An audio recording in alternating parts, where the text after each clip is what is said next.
अस्सलाम वालेकुम dear students, welcome back again. Last time बेटा हम लोगों ने MOT के पास्टुलेट को डिस्कस किया था। आज हम इस लेक्चर्स के अंदर कुछ most important short questions board pattern के लिहाज से जो रिपीटेड है उनको डिस्कस करेंगे। सबसे पहला बेटा शॉर्ट क्वेश्चन जो आज हम डिस्कस करेंगे है वो है write down the difference between bonding molecular orbital and anti bonding molecular orbital. देखो यहाँ स्ट्रक्चर वही बेटा मैंने ड्रा की है जो प्रीवियस लेक्चर के अंदर मैंने आपको समझाया था। वो कहता है बॉन्डिंग मॉलिक्यूलर ऑर्बिटल और एंटी बॉन्डिंग मॉलिक्यूलर ऑर्बिटल में डिफरेंस क्या है। पहला फ़र्क बेटा ये होता है कि देखो नाम से ही जाहिर है बॉन्डिंग मतलब बॉन्ड बनाने में जो हिस्सा ले रहे होते हैं या जो बॉन्ड बनाने की वजह होते हैं वो हमारे पास कौन से ऑर्बिटल हैं, they are called bonding molecular orbitals. और जो रिपल्शन करते हैं ये देखो बेटा यहाँ पे इलेक्ट्रॉन्स की रिपल्शन होने की वजह से ये लोब इसकी तरफ झुक गया बेटा। जो बॉन्ड ब्रेक करने की वजह बनते हैं वो क्या कहलाते हैं, वो कहलाते हैं एंटी बॉन्डिंग मॉलिक्यूलर ऑर्बिटल्स। पहला पॉइंट यही है बेटा डेफिनेशन का, orbitals which are cause for bond formation, जो बॉन्ड बढ़ने की वजह बनते हैं they are called bonding molecular orbital. And the orbitals which are cause for break of bond, जो बॉन्ड टूटने की वजह बनते हैं they are called anti bonding molecular orbitals. बेटा इनकी एनर्जी क्या होती है, बॉन्डिंग की थोड़ी होती है। ये लास्ट वाले लेक्चर के अंदर भी मैंने डिस्कस किया था, फिर से एक बार मैंने यहाँ पे ये ड्रा कर दिया है। ये स्ट्रक्चर इसीलिए ऐसे ड्रा किया जाता है, आपको पता चल जाएगा ये लोअर वालों की एनर्जी क्या होती है, थोड़ी होती है, और एंटी बॉन्डिंग वालों की अपर जो लेवल पे उनकी एनर्जी क्या होती है, ज़्यादा होती है बेटा। उसके बाद तीसरा पॉइंट वो कहता है इनको रिप्रेजेंट करने के लिए हम इस तरह से साइंस डालते हैं, मतलब जो पहला शेल होता है उसको 1s बोलते हैं, उसके साथ जो बॉन्ड बनता है सिग्मा, और जो 2py वाला हमें पता है कि py से जो बॉन्ड बनता है पैरेलल ओवरलैपिंग की वजह से वो पाई होता है। मतलब कि इसमें हम लोगों ने सिंपल उनके साइन या अलामतें डालनी होती हैं, चाहे वो सिग्मा बॉन्ड है या पाई बॉन्ड है। लेकिन वो कहता है कि एंटी बॉन्डिंग में साइंस के ऊपर हम लोगों ने क्या करना है बेटा, एक छोटा सा स्टार डाल देना है। आपको याद होगा मैं आपको एक्साइटेड स्टेट बोलता था। एक्साइटेड स्टेट में आपको क्या बोलता था, एक ऐसी स्टेट होती है जिसमें हम थोड़ा सा किसी एटम को हीट करते हैं, हीट मतलब ज़्यादा एनर्जी होती है। तो देखें बेटा यही तो है कि एंटी बॉन्डिंग मॉलिक्यूलर ऑर्बिटल की एनर्जी ज़्यादा होती है, इसलिए इनको इनके ऊपर हम एक छोटा सा स्टार डाल देते हैं। आखिरी बेटा इसकी एब्रीवेशन है कि इसको हम एक लंबा लफ्ज़ होता है उससे बचने के लिए BMO लिख देते हैं, और इसको हम क्या लिख देते हैं, ABMO anti bonding molecular orbitals. ये पेपर के पॉइंट ऑफ व्यू से बेटा बहुत ज़्यादा इंपॉर्टेंट शॉर्ट क्वेश्चन है। अब हम एक और बेटा इंपॉर्टेंट शॉर्ट क्वेश्चन है उसकी तरफ मूव करते हैं, वो ये है how sigma bond is formed in MOT। देखिए हम लोग इसको डिटेल के साथ डिस्कस कर चुके हैं VBT के अंदर कि सिग्मा बॉन्ड बनता कैसे है। बच्चे भूल जाते हैं, समझते हैं कि थ्योरी बदल गई है तो इसका मतलब कंसेप्ट बदल गया होगा। ऐसा नहीं होता बेटा, ये साइंस है, तो साइंस के अंदर कंसेप्ट हमेशा एक जैसे ही रहते हैं, कभी भी चेंज नहीं होते।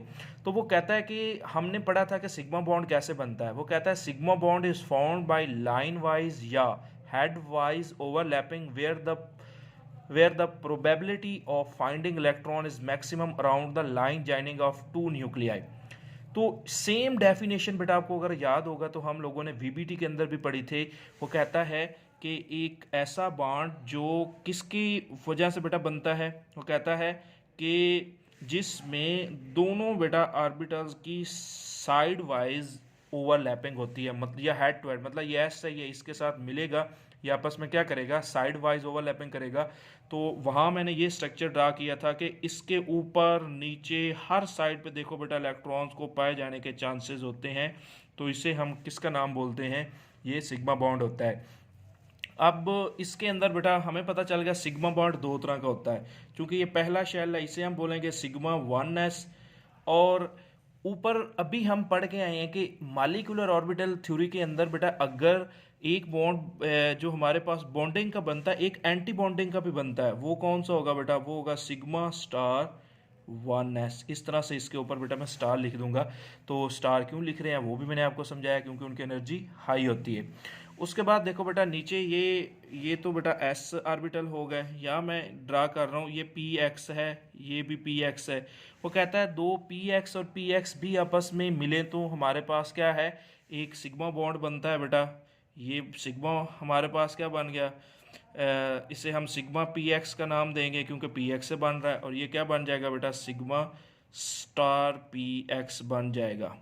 तो अब इसमें भी आप देख सकते हैं बेटा, ये और ये लोब आपस में हेड टू हेड यहाँ पे बेटा अप्रोच करते हैं। मैंने आपको उस स्ट्रक्चर में सिखाया था कि इस न्यूक्लियस और इस न्यूक्लियस को मैंने ये रिप्रेजेंट किया है कि इनके दरमियान में, चूंकि वो कहता है कि आपके पास बीच में ये लोब दो इकट्ठे होके एक ये वाला बड़ा लोब बना देते हैं और साइड वाले दोनों क्या हो जाते हैं बेटा, छोटे हो जाते हैं। लेकिन एंटी बॉन्डिंग में अभी मैंने आपको समझाया कि एंटी बॉन्डिंग में ये रिपेल करेंगे, एक दूसरे को क्या करेंगे, रिपेल करेंगे। तो ये सारे इलेक्ट्रॉन्स इधर मूव कर जाएंगे, इसके सारे इलेक्ट्रॉन इधर मूव कर जाएंगे, मतलब ये बीच वाला लोब छोटा बन जाएगा और साइड वाले लोब क्या बन जाएंगे बेटा, बड़े बन जाएंगे। अब यहाँ पे बेटा एक मैंने मोस्ट इंपॉर्टेंट एमसीक्यूज़ को छोटे से इस रेड टेबल में ड्रा करने की कोशिश की है। ये बच्चे बहुत पूछते हैं, उनको समझ ही नहीं लगती कि कौन से आर्बिटल्स आपस में मिले तो कौन सा बॉन्ड बनता है। देखो बेटा, एस एस ओवरलैपिंग होती है, या एस पी एक्स, या एस पी वाई, या एस पी जी, या पी एक्स पी वाई। जब ये 5 पॉसिबिलिटीज़ होती है ना बेटा, तब हमेशा जो बॉन्ड बनता है वो हमेशा कौन सा होता है, वो सिग्मा बॉन्ड होता है। ये एंट्री टेस्ट और कंसेप्ट के लिए बहुत ज़्यादा इंपॉर्टेंट एमसीक्यूज़ है। अब देखो बेटा, एस एस तो सबको पता है ना, हेड टू हेड ही होनी है। पी एक्स और पी एक्स ये मैंने तब भी आपको बताया था कि वो पूछता है एंट्री टेस्ट के अंदर कि कौन से पी ऑर्बिटल जब आपस में ओवरलैप करते हैं तो वो सिग्मा बॉन्ड बनता है, वो पी एक्स और पी एक्स ही है। देखो बेटा, एस और पी आपके पास, इनमें सिग्मा बॉन्ड ही बनेगा, चाहे वो पी एक्स होगा, चाहे पी वाई होगा, या चाहे पी जी होगा, किसी भी ओरिएंटेशन का होगा, बॉन्ड हमेशा क्या बनेगा, हमारे पास सिग्मा बनेगा।